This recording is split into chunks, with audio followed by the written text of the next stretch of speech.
noches, gracias por la sintonía. Bueno, en estos días estamos celebrando el retorno del joven paraguayo Franz Wibe a su casa, un jovencito que cumplió los 18 años en cautiverio y que pertenece a una de esas tantas familias de descendientes de inmigrantes con los que tenemos todavía pocos contactos. O sea, nosotros todavía vemos al Paraguay de manera fragmentada, y cuando decimos los paraguayos nos identificamos un grupo que tenemos ciertos orígenes, probablemente mestizaje, indígena español, y tenemos ciertos apellidos y ciertas costumbres, pero el Paraguay es diverso, como todos los países en el mundo. Es un país diverso que tiene diferentes culturas dentro del territorio, y una de ellas es la de esta gente que trabaja, que produce, que cree, que ora en partes de nuestro territorio que son paraguayos. Son paraguayos distintos como en todos los países. Hay diferentes formas, culturas, idiomas.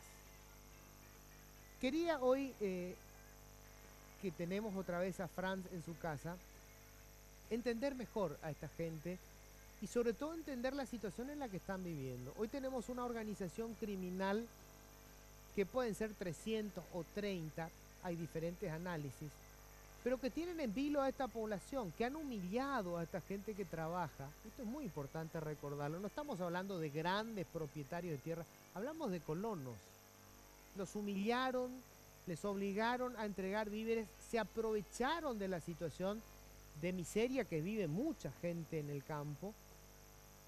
Y hoy quería justamente por eso conversar con ellos, entender cómo están viviendo esto, porque tenemos que entender cómo estamos viviendo todos. Forman parte del país, ellos son nuestros compatriotas. Y ya tengo que agradecer a los que están conmigo acá en la mesa. Gerard Duc, el miembro de la colonia menonita. Gerard, ¿qué tal? ¿Cómo estás? Gracias a Dios, muy bien. Gracias por la invitación. Bueno, justo el domingo estuviste con los Wibe. Sí, yo visité la colonia, en verdad por primera vez entrando en las diferentes aldeas. Y la noche, el sábado estuvimos en un casamiento y regresando ahí al hotel, nos acostamos con mi esposa y de repente un mensaje y yo dije no me levanto. Pero era nuestra nuera de acá de Asunción y dice, Franz está libre y hay fiesta en Río Verde. Sí. ¿Sí? Y al día siguiente mi hermano que vive cerca de Puerto del Rosario también, hay fiesta, ¿qué tal? ¿Cómo están por allá? Y yo no sabía nada y después me enteré y te sumaste a la fiesta. sí. A la Bueno, alegría. la fiesta es quizás Claro, es un decir. fiesta en otra Fiesta del forma. espíritu, Sí. si se quiere, ¿no? Sí, yo me fui a un culto en una iglesia y después me dice un amigo, ¿qué te parece si vamos para visitar a la familia Vive, para saludarla? Y me pareció una idea muy linda y nos fuimos para visitarla. Bueno, enseguida me vas a contar la experiencia de lo que fue eso. Estoy también con Robert Vins, él también es ciudadano menonita, pero digamos ya con más contacto un poco con el resto de los paraguayos. ¿Qué tal, Robert? ¿Cómo estás? Muy bien, muchas gracias por la invitación. Estoy contento por esa oportunidad de hablar un poco sobre ese tema. Robert, vos estás viviendo En Limpio. en Limpio. Sí. O sea, ya no estás en la colonia. No. ¿Vos te casaste, tenés familia? Sí. ¿Te casaste con Sí. una no menonita? Con una... Sí, es una menonita. Ah, es también. menonita Sí, también. sí. ¿Y por qué saliste de la comunidad? Bueno, estuve un buen tiempo fuera del país estudiando y después acá en la zona había muy buenas propuestas de trabajo, por lo cual decidimos de vivir acá y estamos en casa en Limpio hace 8 años ahora, nos sentimos bien ahí. Ajá. ¿A qué te dedicas, tu profesión? Soy profesor en la Universidad Evangélica del Paraguay. Ya. Sí. ¿De qué? Resolución de conflictos y mediación son mis bueno, caramba. temas especiales, sí. Fantástico. Bueno, quiero empezar un poco ya recordando otra vez, eh, eh, cuando nosotros hablamos de los menonitas así como si todos fueran iguales. Y yo supongo que debe haber diferencias, debe haber algunas colonias que son más conservadoras, otras que son más abiertas, porque también tienen un origen distinto. Estábamos hablando antes de empezar el programa, algunos tienen su origen en Rusia, otros vinieron de Canadá, entonces debe ser bastante diverso eso, ¿no? Cierto, sí. Si no me equivoco, hay como 50 diferentes grupos de menonitas, ¿no? Roberto y yo somos del mismo, de la zona de Filadelfia. De Filadelfia, Chaco. Sí. Y esa gente que están ahí, ellos, la mayoría crecieron en México, de Río Verde. A los de Río Verde. Los de Río Verde, sí. Mira. Bueno, algunos, quizás los más ancianos que nacieron. Los jóvenes con que hemos hablado, las parejas, yo creo que Ya nacieron acá, nacieron acá. Ajá. Yo creo que los padres de Franz también. nacieron ya acá. Sí. Ajá. No, Y- no estoy seguro de Ah. eso, pero me parece, según la edad, Sí. me imagino. ¿Y esta gente de México había migrado de dónde? ¿De Rusia o de Alemania? Bueno, de Canadá y anteriormente de Rusia. De Rusia. Claro, hay que recordar que los menonitas, para hacer un poco una historia rápidamente, Sí. ¿verdad? Porque esto tiene como 500 años, ¿verdad? Así El es. tema de los menonitas, que es un grupo que se forma, digamos, en ese momento en el que hay un desprendimiento del catolicismo y aparecen los luteranos, aparecen diferentes grupos. Y este era un monje alemán que básicamente, como me estabas explicando hace rato, la esencia es el pacifismo, renuncian totalmente al uso de las armas y a las guerras. En ese momento en Europa eso era ser un revolucionario, porque estaba, digamos, en un momento conflictivo. El tema del bautismo, que solamente de adultos se bautizan, ¿verdad? Sí. O sea, no existe el niño bautizado, tenés que tener tenés que hacerlo por voluntad propia. Esa es la idea, que el adulto sea capaz de decidir por sí mismo en ese momento y con eso también toma un compromiso, ¿no? Con la comunidad, con la iglesia. ¿Ya? Y también la relación con el Estado es muy particular. Sí, porque justo en el tiempo de la Reforma era en todos los otros movimientos era así, que tenían cierto territorio, tenían cierto conde, cierto Claro. rey o alguien quien les protegía, y entonces regía la ley de quién es el Estado, de quién es el terreno, Claro. él también es la fe, ¿no? Claro. Y ese grupo que en aquel entonces se llamaron anabautistas no tenían ese territorio, por lo cual siempre tienen una relación un poco diferente Con el Estado. poder de turno, Sí, claro. sí. Claro, recordemos que en ese momento el Estado y la Iglesia estaban vinculadísimos. Así mismo. De hecho, digamos, los cargos en la Iglesia se repartían como los cargos públicos, el obispo, todo eso tenía que ver con la negociación política. Y nuestros antepasados no estaban de acuerdo que el Estado se meta en cuestiones de la iglesia. Ok. Y por eso fueron perseguidos en la zona de Alemania, donde son originalmente, emigraron a Rusia. En un momento tuvieron la protección de la zarina, pero Sí, después cuando la sí. revolución Catalina la bolchevique, Grande. Catalina la Grande, y luego cuando la revolución bolchevique, fueron obligados a migrar de allí, obviamente porque en ese momento, aparte hablaban alemán la mayoría. Se complicaba por varias razones. Uno era el trasfondo alemán, otro era que en los más que 100 años que ya vivían ahí, había gente que había llegado a cierta... tenían tierras, Claro, prosperidad. prosperaron, Ujú. lo que era visto con cierta, como algo raro bajo de los bolchevicos, ¿no? Claro, claro. Y tercera razón, la fe. Bajo Stalin se volvió bastante antirreligiosa el comunismo en Rusia, así que también la fe era una razón por Era la cual una fueron razón, perseguidos, claro. ¿no? De ahí entonces habían ido o a Canadá, o a México, y a Paraguay. Sí. ¿En qué otro lugar están por acá? Brasil. ¿hay ¿En un Brasil también grupo? hay? Sí. Sí. Ah, sí. Mi tío se fue a Brasil, Ah. el hermano de papá. Sí. Eso es en la zona, ahí cerca de Camboriú, creo que hay un lugar en donde hay, ¿o no? Valle, se dice. Valle, Porto Alegre. Ah, Porto Alegre. Sí. Pero Y la no- mayor la colonia colectividad Bismarck. la mayor colectividad está en Sudamérica, está acá en Paraguay. Sí. Paraguay Sí. o Bolivia.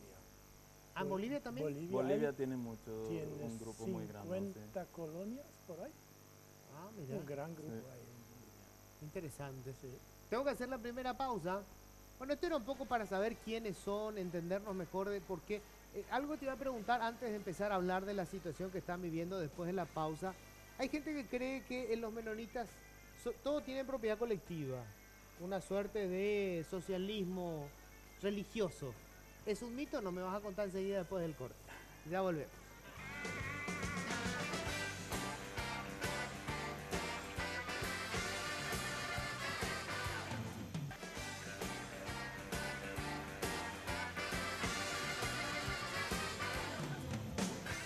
Bueno,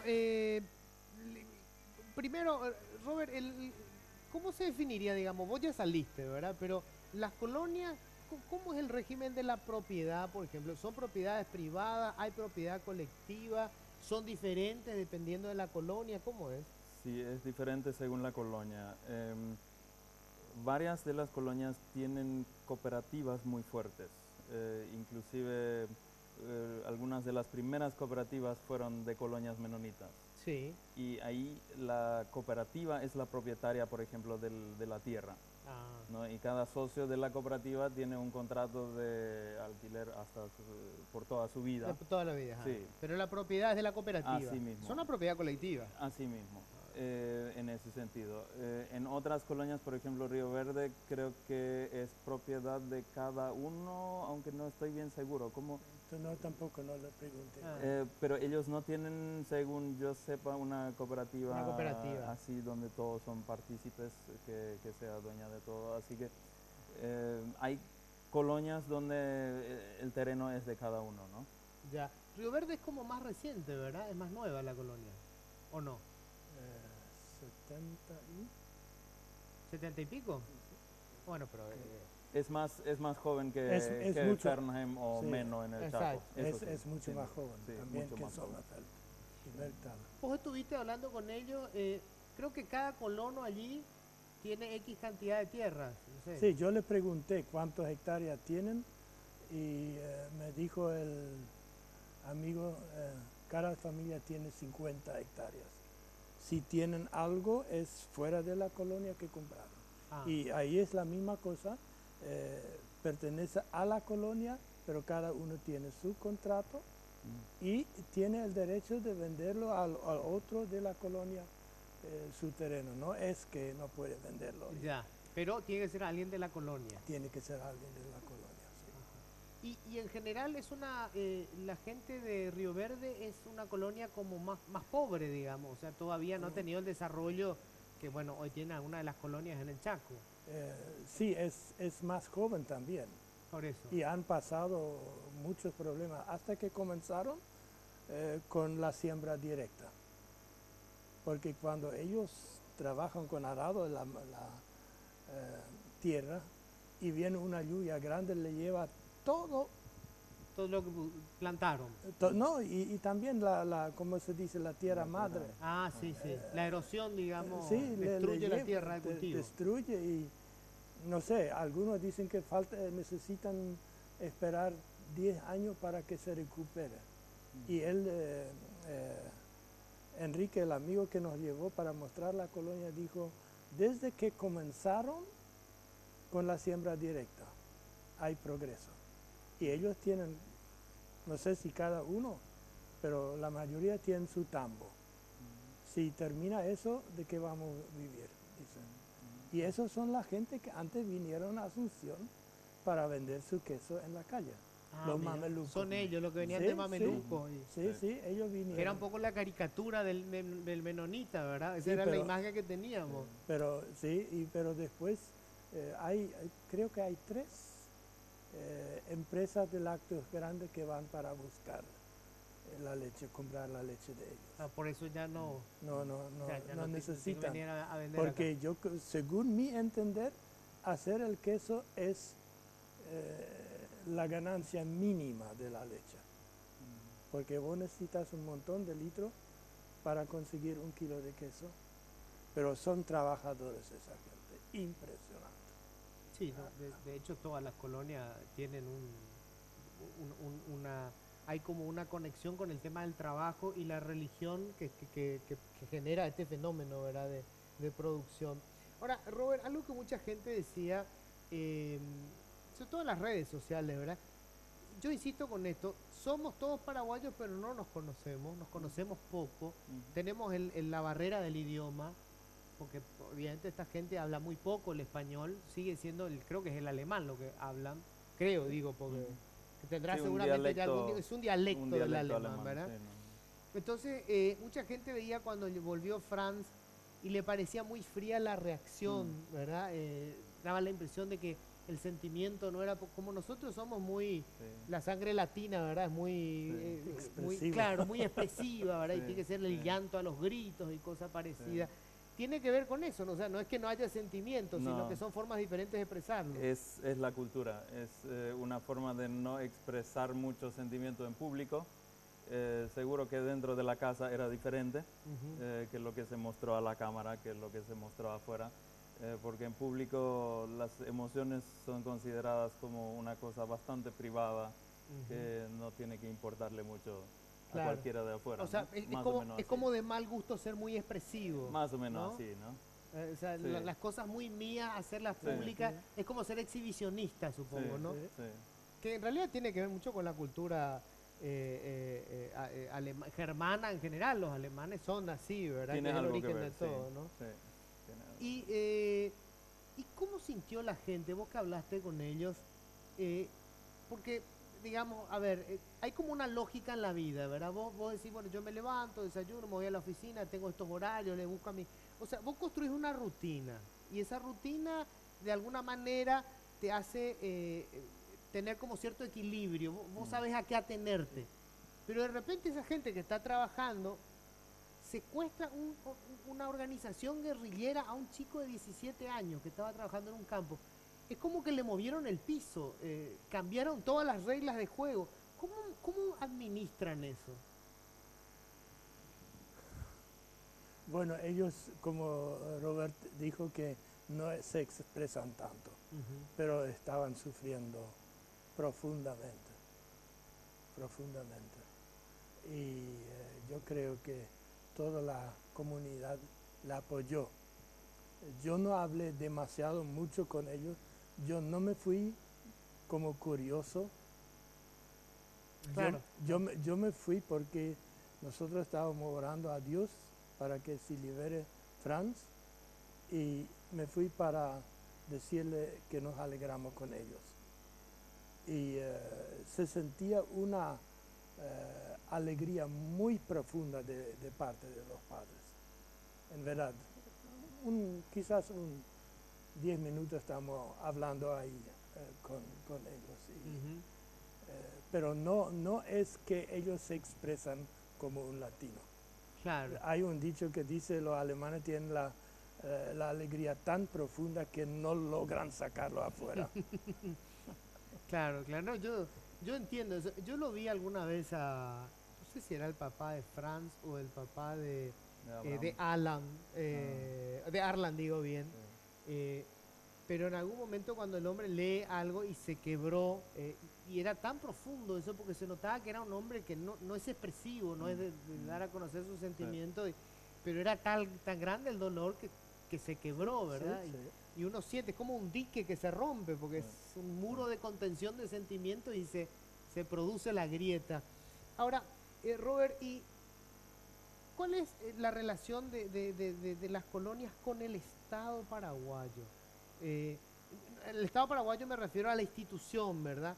Porque a mí la impresión que me da, y esto lo sentí yo con la gente de Río Verde, que no confían que las autoridades vayan a hacer nada, que dependemos de nosotros y de nuestra fe y de nuestra oración, porque si vamos a esperar que funcionen las instituciones no van a funcionar. Esa es la sensación que me da. Bueno, según yo lo veo, hay un respeto al Estado.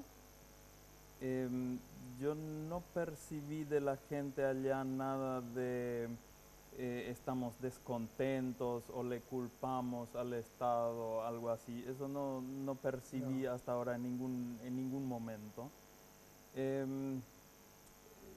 Sí esperando ojalá ellos ya sabrán qué hacer y ojalá que lo hagan.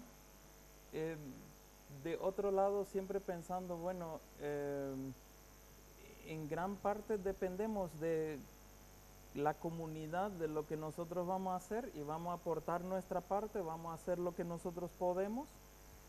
Porque tan nuevo, tan de sorpresa para esa zona creo que ya no era, como había Sí. hay esa historia. Claro. Abraham Fer, que también es de una colonia al lado, está secuestrado, todavía no sabemos cómo está él. Así que estaban en cierto punto ya por un tiempo viviendo con ese peligro, viviendo bajo amenaza constante. Y el tema... Un tema clave me parece ser ahí, que no confían en primer lugar de que si se lleve más militares o más policías o más armamento, entonces se va a resolver el tema, problema. sino al final y al cabo es visto más bien como un problema de, ¿cómo Social. lo voy a decir?, de maldad que está y que hay que ver cómo trabajar con las raíces de esa maldad, cómo llegar a esto, ¿no? ¿Cuáles son? Se escucha tantas teorías de dónde están las raíces, aquí, allá, y a veces me parece que cada uno cree lo que le gusta, ¿no? Al respecto del EPP y al respecto de sus raíces, etcétera.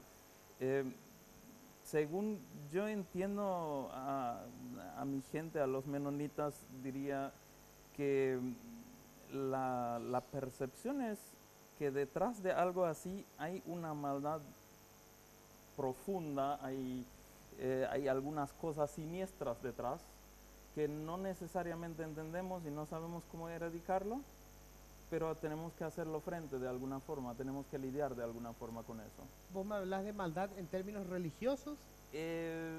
También, no diferenciaría eso demasiado. Es también una corrupción de la ética general, ¿no?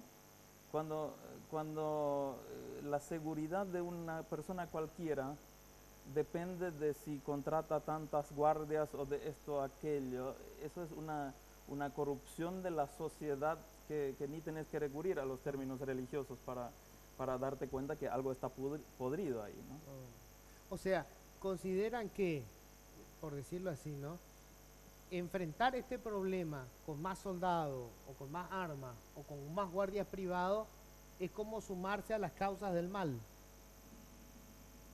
Que el gobierno decida lo que haga, nuestra parte no es esa, sino nuestra parte es hacer nuestro trabajo, hacer lo que podemos, buscar el bien de la sociedad en la que estamos, buscar el bien de la gente alrededor también.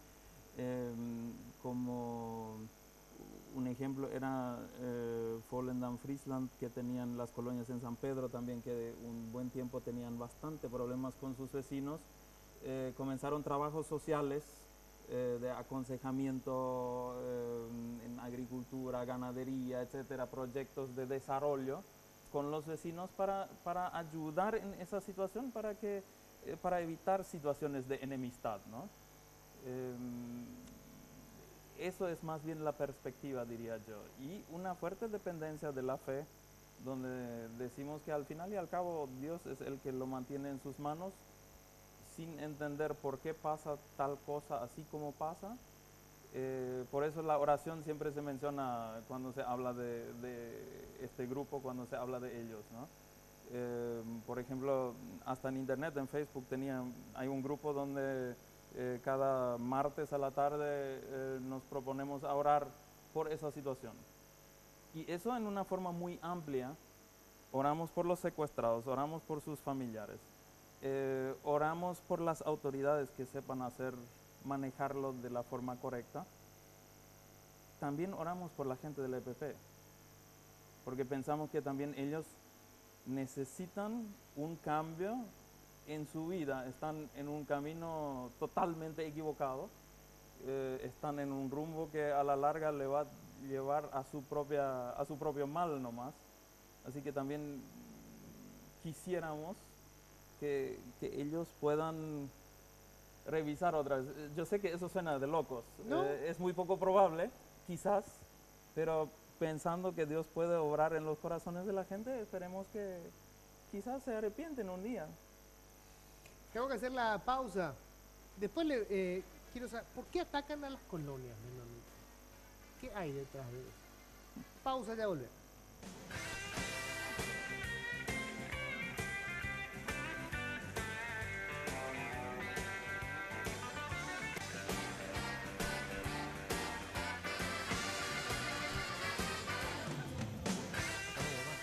Estábamos hablando un poco de las consecuencias.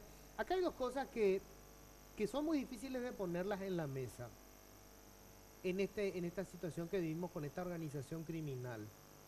Ellos van a seguir cometiendo estas acciones en tanto esto sea rentable.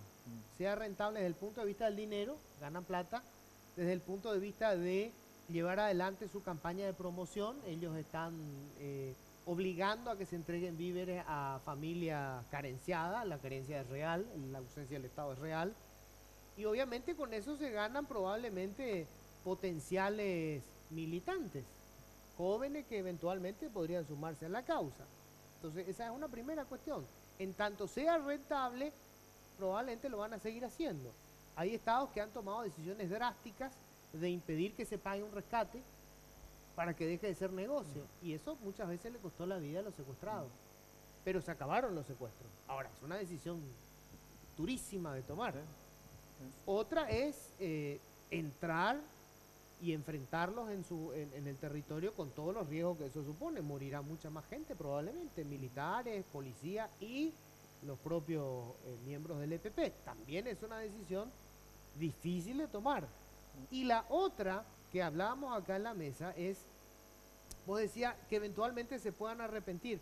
No a lo mejor por una cuestión religiosa, pero si en algún momento se dan cuenta de que es un callejón sin salida, ¿cómo salen de ahí, verdad? Entonces algunos plantean dejar una puerta abierta de negociación, o sea, no digo una amnistía, pero penas más bajas, ¿cómo vuelven a la vida, a la sociedad civil y se desarman? Hasta ahora no escuché nunca nada de alguna apertura a la negociación del lado del EPP. Así que no sé si eso es algo actual, quizás en algún momento se dará eso, ¿no? Y es una de las cosas por las cuales seguimos orando, que algo así pueda ocurrir en algún momento, que de una u otra forma eso, perdón si lo llamo otra vez así, el mal que está ahí, que ese mal se pueda erradicar, lo que para mí no es lo mismo que decir que se elimine a toda la gente del EPP, porque también ellos tenían sus sueños, tienen sus familiares, tienen gente querida, etcétera, etcétera, ¿no? Así que... Claro, tenés una visión muy humanista de la cosa, ¿no? Algunos hay que acabar con todo. Pero, Gerard, ¿por qué colonias menonitas?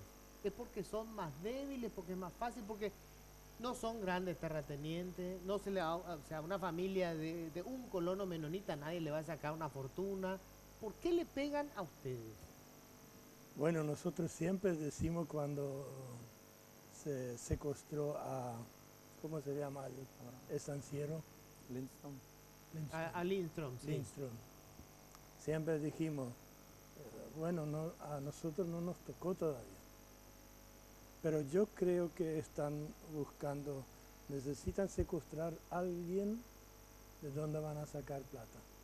Y como nuestras comunidades son tan unidas y se apoyan mutuamente, eso es mi explicación. No sé si hay otra o no veo que hay otra, porque... O sea, es algo así como, no pescamos el pez grande, es uno chiquito, pero este chico forma parte del cardumen y el cardumen va a poner la plata. Sí. Porque si no han agarrado a la gente grande, tenemos tantos comerciantes con mucha plata, eso no han tocado a la gente, vamos a decir, humilde. Claro. Y no sé, Ahora, Vale. es más fácil también, o sea, están más Claro. expuestos. Es Claro. más El fácil. pobre Fran estaba trabajando en una estancia vecina, él no tenía guardaespaldas, no tenía nada. Era un chico de 17 años trabajando. Podría ser que tenía su ondita, ¿no? Sí, Pero como mucho, ¿verdad? como mucho.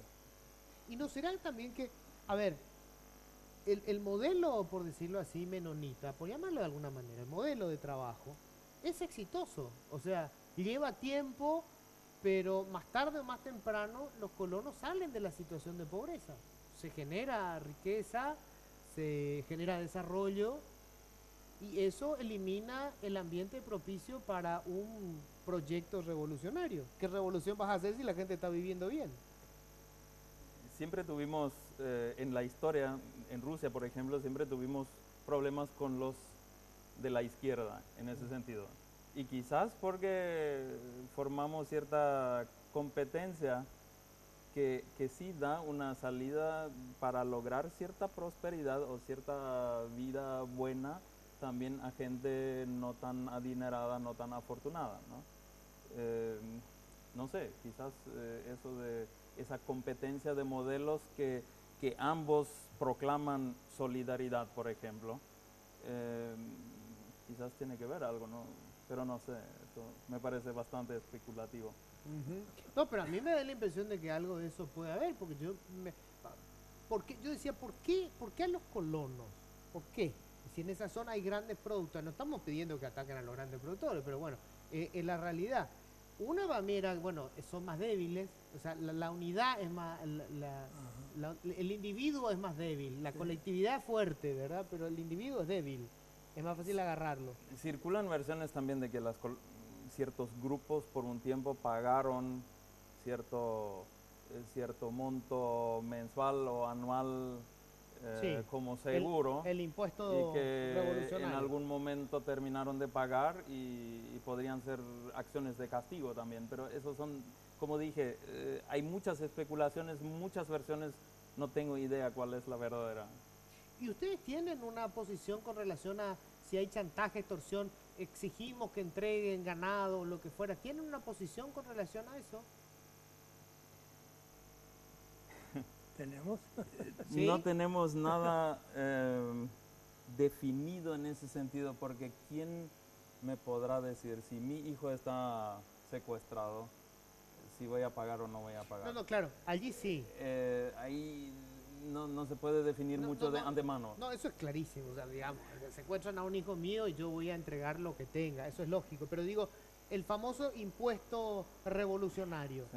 O sea, si no quieren que les jodamos, ustedes cada mes tienen que entregar una vaca, ¿Hay una posición de las colonias con relación a eso? Ninguna posición No. oficial, eso se decide en el caso y se ve cómo se hace, ¿no? Para cada Lo, caso. lo que yo creo que es lo que se enseña bien claro, hay que tratarla a su prójimo como uno quiere que se trate a uno, ¿no es cierto? Mantener buena relación, pagar el sueldo que se debe pagar y cumplir con las exigencias del Ministerio de Justicia y Trabajo, etcétera. Eso sí existe, que yo veo que se procura De cumplir. que cumplir, sí. Vamos a hacer una última pausa y después ya, ¿qué se puede esperar? O sea, ¿cómo van a vivir, digamos, el día a día después de esto? Puede volver a ocurrir, por supuesto, puede volver a ocurrir, ¿verdad? Estamos expuestos a esto. Y después una pregunta que muchos se hacen, no sé, ¿cuántos colonos menonitas en general hay en Paraguay? ¿Hay un censo? ¿Más o menos cuánta gente? 50.000. Máximo. ¿Sí? Sí. O sea, después de las colonias brasileñas, supongo que debe ser la colonia más importante, ¿verdad? De inmigrantes en Paraguay. Sí, Después de los brasileños. sí. Río Verde tiene 3.000. 3.000.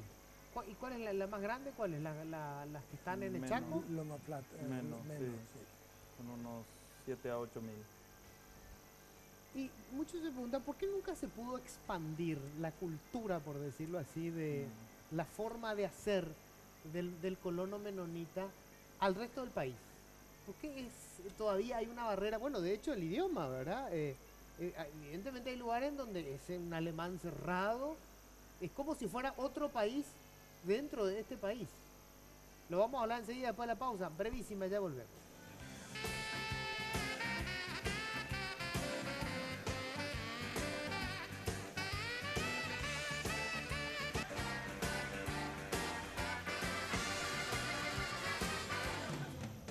Bueno, uno va al... Yo tuve la oportunidad de conocer alguna de las colonias y es impresionante de ver en el Chaco, por ejemplo, cuando uno llega y, y son otro país. O sea, qué triste esto que voy a decir, ¿verdad? Pero es real, ¿verdad? Uno ve la organización, la limpieza, el trazado de las calles. O sea, hay una forma, un modo de hacer que es absolutamente distinto a la forma en que la mayor parte de este país se desenvuelve. Entonces, la pregunta es, ¿por qué no se pudo expandir el modelo? O sea, ¿por qué si las colonias son exitosas, hay una forma de hacer, sigue siendo como el agua y el aceite? No se puede permear eso y empezar a convertir en un modelo país. ¿Por qué ocurre eso? Bueno, yo creo que en cierto sentido, primero, lo que para nosotros es muy básico es la confianza, la honestidad. La honestidad. Porque si alguien de la cooperativa es deshonesto, eso se cae todo. No, se le castiga. No, Bueno, claro, pero digo, sin la confianza el modelo de ustedes no, se cae. cae. Sí. Porque si vos no tenés confianza, y eso justamente escuché de una colonia que tenían cooperativa y no hubo unidad. La unidad es importantísimo. Y yo regreso un poco más atrás todavía. Si la persona tiene como base la palabra de Dios, todos tienen la misma base y es más fácil para manejar.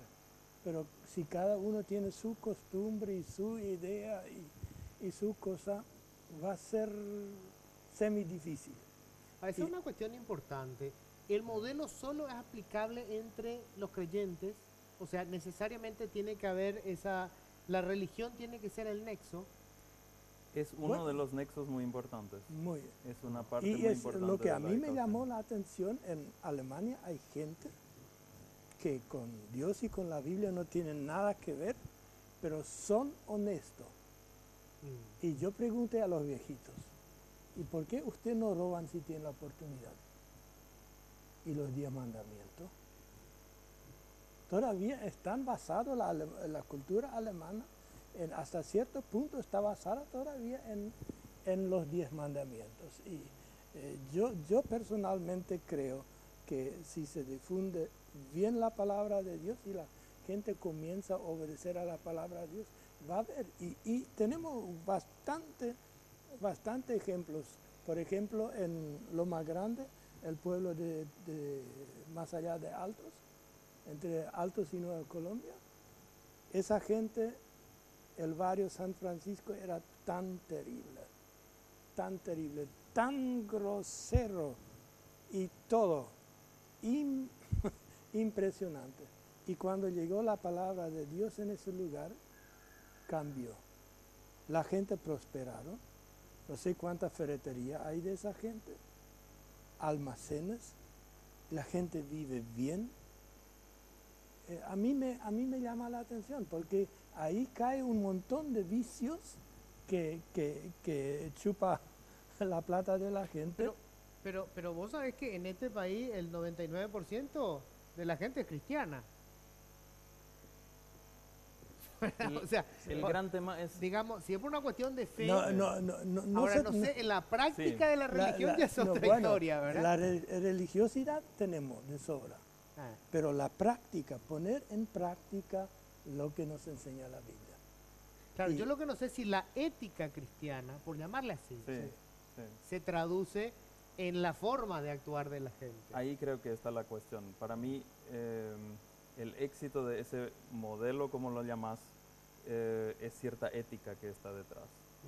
Y esa ética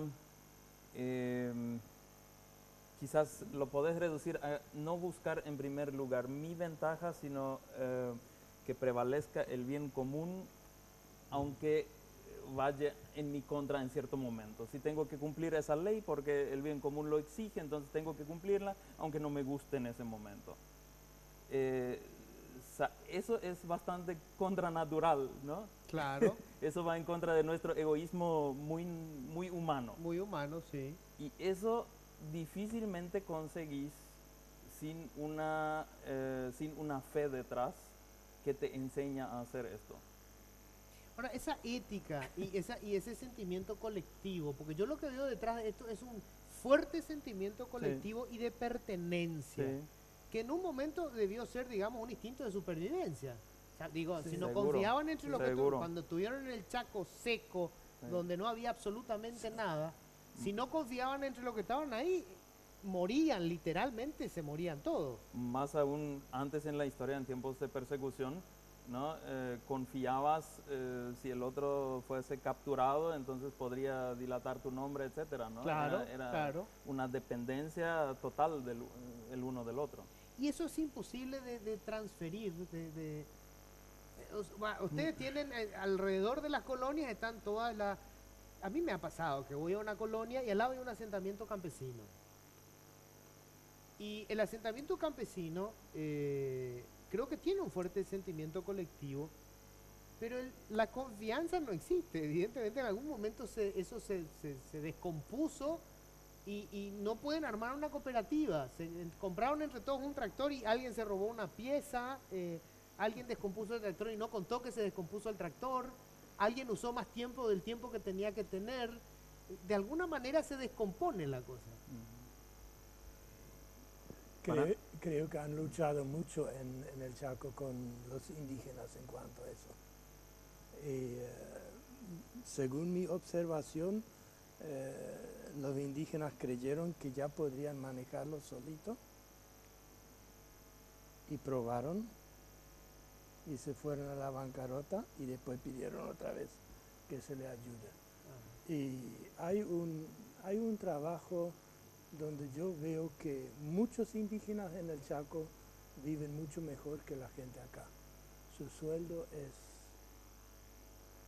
más elevado y hay muchos profesionales que están trabajando, pero es un largo proyecto, porque cambiar una cultura, hay que comenzar con los niños para cambiar una cultura. Sí, los antropólogos dicen que hasta 8 años está formado la cultura de una persona, y si vos empezás cuando son jóvenes de 15, 18 años, ya tenés que romper ciertas partes de la cultura que no funcionan para este sistema. ¿Hay racismo en las colonias? Sí, Sí, Sí. seguro. lastimosamente. Va totalmente en contra de lo que confesamos, pero se tiene que admitir que existe, sí. Una cierta arrogancia pensando que... Somos mejores. transmitiendo ese éxito en el pensamiento de que somos mejores, ¿no?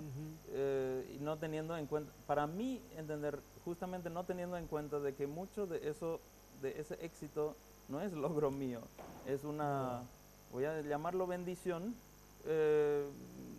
sino de otra forma, entonces porque mis padres, mis abuelos, mis bisabuelos vivieron de cierta forma, ¿no?